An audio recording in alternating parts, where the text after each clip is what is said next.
Assalamualaikum warahmatullahi wabarakatuh. Perkenalkan, nama saya Nia Santika dengan nomor pokok mahasiswa 242151111068.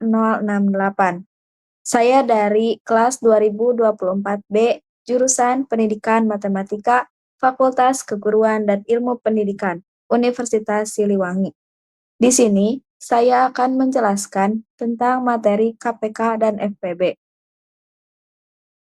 Dalam materi kali ini, saya akan menyampaikan 3 topik pembahasan, yaitu 1. Definisi dari faktor persekutuan terbesar atau FPB dan kelipatan persekutuan terkecil atau KPK.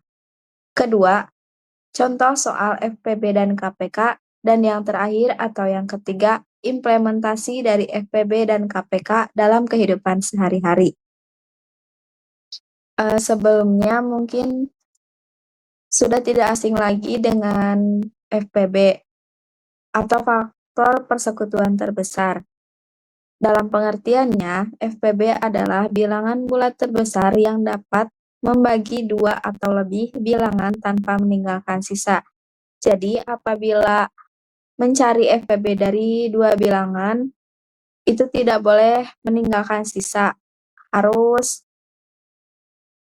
terbagi menjadi bilangan bulat, baru akan ditemukan FPB-nya. Nah, di sini masuk pada contoh sederhana dari FPB. Contohnya yaitu jika diberikan 2 bilangan 18 dan 24, maka faktor dari 18 adalah 1, 2, 3, 6, 9, dan 18. Sementara faktor dari 24 adalah 1, 2, 3, 4, 6, 8, 12, dan 24. Faktor persekutuan dari 18 dan 24 adalah 1, 2, 3, dan 6, sehingga FPB-nya adalah 6. Mengapa FPB-nya dinyatakan 6? Karena bilangan 6 adalah bilangan atau faktor terbesar dari 18 dan juga 24. Nah, untuk sekarang, apa itu KPK? Kelipatan persekutuan terkecil atau KPK adalah bilangan bulat positif terkecil yang dapat dibagi habis oleh 2 atau lebih bilangan. Jadi, sama saja KPK itu termasuk kebalikan dari FPB. Jika FPB itu yang dapat membagi habis 2 bilangan atau lebih, sedangkan KPK itu adalah bilangan yang dapat dibagi habis oleh 2 bilangan atau lebih. Untuk selanjutnya, di sini diberikan contoh sederhana dari KPK atau kelipatan persekutuan terkecil. Contohnya, untuk 2 bilangan 6 dan 8, kelipatan 6 adalah 6, 12, 18, 24, 30, dan seterusnya. Kelipatan dari 8 adalah 8, 16, 24, 36, dan seterusnya. Kelipatan persekutuan terkecil antara 6 dan 8 adalah 24, sehingga KPK dari 6 dan 8 adalah 24. Mengapa KPK dari 6 dan 8 adalah 24? Karena 24 merupakan faktor atau bilangan bulat positif terkecil dari kelipatan 6 dan juga 8. Nah, di sini dilanjutkan pada contoh soal dari FPB.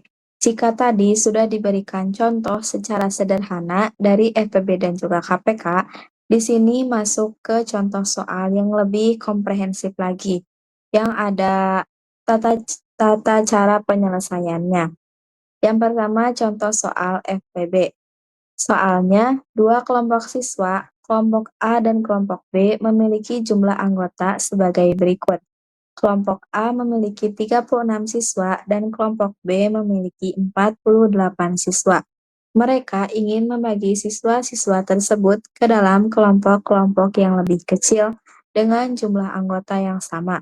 Tentukan jumlah anggota terbesar dalam setiap kelompok kecil tersebut. Dan dijawab, di sini harus dituliskan terlebih dahulu yang diketahui dan yang ditanyakan dari soal tersebut. Diketahui kelompok A sama dengan 36 siswa, kelompok B sama dengan 48 siswa, dan yang ditanyakan jumlah anggota terbesar dalam setiap kelompok. Nah, untuk penyelesaiannya, yaitu jumlah anggota terbesar itu FPB, dikarenakan di sini kan ditanyakannya jumlah anggota terbesar. Jadi itu adalah FPB dari kedua bilangan atau jumlah siswa yang diketahui dalam soal. Yang pertama, harus menentukan faktor dari kedua bilangan tersebut. Untuk mencari faktor itu bisa dicari dengan menggunakan tabel pemfaktoran atau dengan pohon faktor. Dan itu sudah diajarkan juga sejak SD.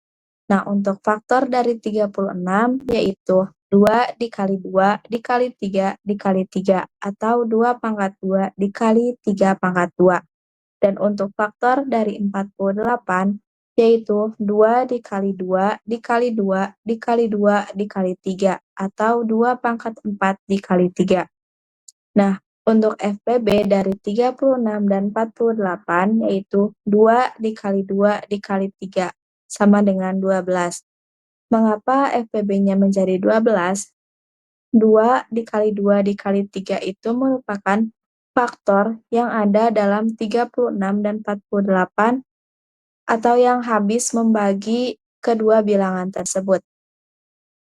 Jadi, FPB dari 36 dan 48 adalah 12. Maka dari itu, karena tadi FPB itu dimisalkan dari jumlah anggota terbesar dalam setiap kelompok sesuai yang ditanyakan dalam soal, maka jumlah anggota terbesar dalam setiap kelompok adalah 12 orang, atau FPB dari kedua bilangan atau jumlah siswa yang tertera dalam soal. Nah, untuk selanjutnya masuk ke contoh soal KPK.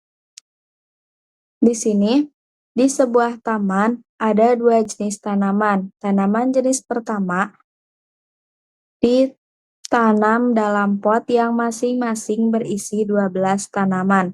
Sementara tanaman jenis kedua ditanam dalam pot yang masing-masing berisi 15 tanaman. Jika pemilik taman ingin menata tanaman tersebut agar pot-pot tersebut memiliki jumlah yang sama, berapakah jumlah pot terkecil yang dibutuhkan untuk kedua jenis tanaman? Dan dijawab, diketahui tanaman pertama 12 tanaman, tanaman kedua 15 tanaman, dan ditanyakan berapa jumlah pot terkecil yang dibutuhkan agar kedua jenis tanaman dapat ditata dengan jumlah yang sama di setiap pot. Untuk penyelesaiannya, sama seperti tadi pada contoh soal yang FPB, jika tadi dimisalkan untuk FPB, dan di sini jumlah pot terkecil dimisalkan untuk KPK. Dan untuk menemukan faktornya masih sama tata caranya seperti di contoh soal FPB dengan pemfaktoran atau pohon faktor. Dan ditemukan bahwa faktor dari 12 yaitu 2 dikali 2 dikali 3 atau 2 pangkat 2 dikali 3. Dan faktor dari 15 adalah 3 dikali 5. Maka dihasilkan KPK dari 12 dan 15 yaitu 2 pangkat 2 dikali 3 dikali 5 sama dengan 60. Mengapa di KPK itu dihasilkan 60? Karena bilangan faktor yang didapatkan dari 12 dan 15 itu digabungkan menjadi satu bilangan, yaitu 2 pangkat 2 dikali 3 dan dikali 5, yang hasilnya adalah 60. Jadi KPK dari 12 dan 15 adalah 60. Karena tadi KPK dimisalkan menjadi jumlah pot terkecil sesuai yang ditanyakan dalam soal, maka jumlah pot terkecil yang dibutuhkan adalah 60 pot sesuai dengan nilai KPK dari dua bilangan tersebut, yaitu jumlah tanaman yang pertama dan jumlah tanaman yang kedua. Seperti yang telah tadi disampaikan di awal bahwa di sini ada 3 topik pembahasan, yaitu yang tadi yang pertama definisi dari FPB dan juga KPK, yang kedua masuk ke contoh soal FPB dan KPK, dan sekarang masuk ke topik pembahasan yang terakhir, yaitu implementasi FPB dan KPK dalam kehidupan sehari-hari. Untuk pengimplementasiannya sebenarnya banyak sekali, tetapi di sini saya hanya mencantumkan 5 poin saja.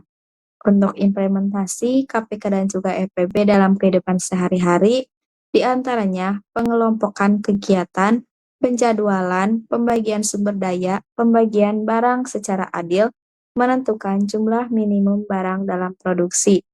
Jadi, sebenarnya semua kegiatan yang dilakukan dalam kehidupan sehari-hari itu dapat diimplementasikan dari FPB dan juga KPK. Ketika mengandung pembagian, pasti itu termasuk ke dalam implementasi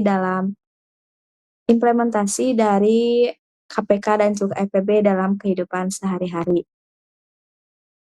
Nah, karena tadi telah disampaikan 3 topik pembahasan, yaitu tentang definisi, contoh soal, dan juga pengimplementasian FPB dan juga KPK. Di sini kita sampai pada part terakhir, yaitu kesimpulan dari materi faktor persekutuan terbesar atau FPB dan kelipatan persekutuan terkecil atau KPK.